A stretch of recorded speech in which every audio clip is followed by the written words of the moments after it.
for the initial question, a role in rebuilding trust in politics and government? Well, sorry, I might have been a little bit facetious. They do have a role. I don't think they're the people to do it. I don't think they're the people to push the subject and to actually run with it. But of course they have a role because they're the people in whom we invest the power. So yeah, they're going to have to do it eventually. But they probably will do it the way they do everything else, with the attitude, they're good people, I must follow them, they're not going to be leading us. Okay, Dan Boyle, that's a very bleak assessment of your colleagues. Well, speaking as a recently corrupted politician, you could make the argument, and I'll just put it out there, but I don't fully agree with it myself, that we get the politicians we deserve, that the Oireachtas Parliament reflects the society we live in. And that's only true to a certain extent, because it doesn't reflect it in terms of gender, it doesn't reflect it in terms of class, it doesn't reflect it in terms of economic background or anything like that. But there is a streak in Irish society that elects people who they knowingly know are corrupt. And until we can get over that in our political system... So you're almost justifying the behaviour of politicians now by saying it's the people who elect them to begin with. I'm not justifying it. I'm saying that while we have a feeling in some of the electorate that and sometimes it might be the support for what we've identified in the past as the lovable rogue, that if someone as an individual has been seen to subvert the system, they'll be able to subvert the system on the individual voter's behalf. And that exists in our society. Until we're prepared to acknowledge that exists in our society, that there is venality in our society, that people want things easily, we're going to have a corrupt political system. Do you believe we have a corrupt political system? I think it's corrupt in how you define corruption in its widest context. I think there are more corrupt systems. I think we are less corrupt than we used to be, but there is certainly corruption in our political system. But what about the point Justine opened with, the resignation of the main accountant and the expenses story, and all these stories about John O'Donoghue, paying exorbitant sums of money to actually take a cab from one part of a terminal to another in London? Well, I think you'll find it was the house of the Oireachtas Commission or the Irish taxpayer actually paid the money. But, yeah, exactly, yes. Sometimes people resign out of frustration that movement is either stalled or isn't happening at all. So you have to measure that. What can change, when it can change, how quickly it changed. These are the essential political questions. But do you think John O'Donoghue should have resigned? Now, bear in mind what British politicians had to do when they were exposed for actually messing around with their expenses. And mind you, they have to provide receipts, which in fact Irish politicians don't have to. You're putting me into an interesting constitutional position, because John O'Donoghue holds a constitutional position. He's meant to be the independent chairperson of Dáil Éireann, of which I'm not a member. And I think the questions surrounding his use of expenses are ultimately a matter for the members of that House, and I have no role in influencing that. But what about the people? That's absolutely unacceptable answer, that is. If you can't answer it as the chairman of the Senate, then answer it as a human being, as a person, as a fellow Irish. I can tell you, I find the use of expenses to be unacceptable. My ability to do something about it is compromised by the Constitution. She didn't ask you about your ability to do something about it. She asked you what you thought of it. So tell us what you think. I just told you what I thought about it. I feel it's unacceptable. Do other people in the room feel John O'Donoghue should have resigned? Yes. So yes, because I want to go on to Susan and our other speakers as well. But yes, okay. What is your point you wanted to make? Well, my point I want to make is that with regard to what happened in England and the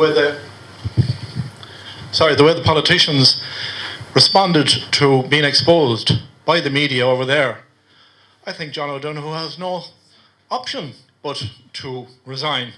And we get the same political answer from the last speaker there. Dan Boyle. I'm not surprised. Dan Boyle, Senator Dan Boyle.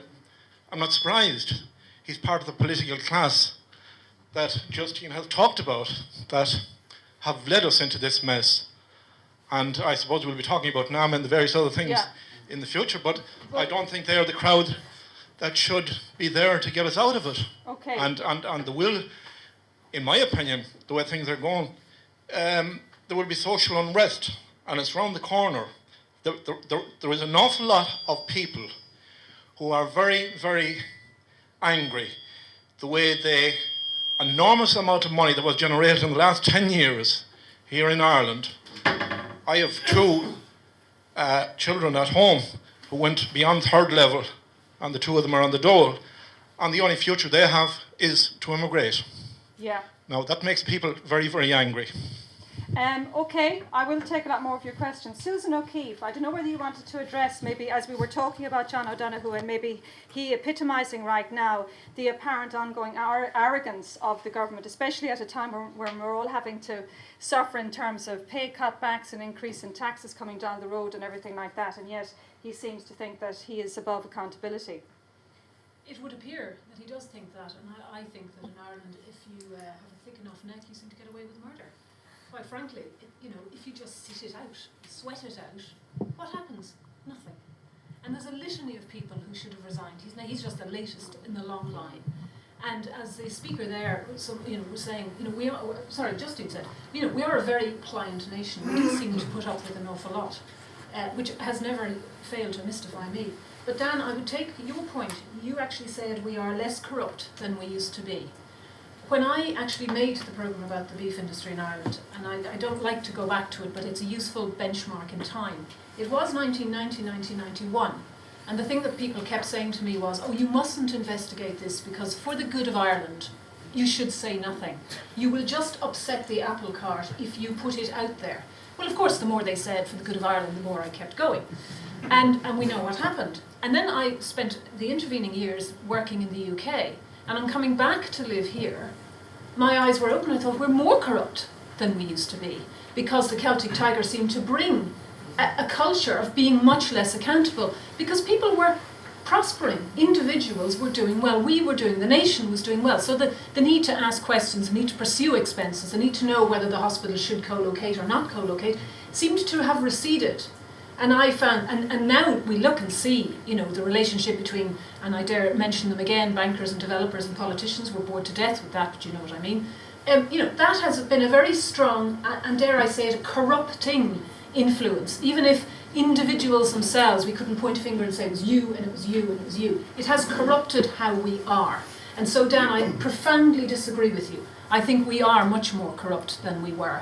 And I think in order to start repairing it, no more than if you bought a sofa or a car or a house to restore it, the first thing that you would do is you would take out stuff that's mouldy and broken and doesn't work anymore. The bits of the structures that are bust and rotten, you would throw them out, wouldn't you? And then you'd say, okay, I've kind of got a clean shell, I'll start again. Well, unfortunately, it's very difficult to do that with human beings because unless we take them out and shoot them, and I'm not advocating that at all, like how do you fix it? Although several people have advocated to me, I'm not advocating it. But I do think that at the very least, we do need a change of government. Power does corrupt over a period of time. However, I do appreciate that this debate is more about politicians in general. And there are a number of things that I think that we can address, and I would come back to them. But for my money, unless we are grown up enough to stand back and say, there is a problem here and we do need to address it. If we don't throw out the stuff that's rotten, we cannot build on anything better. We can't make it any better.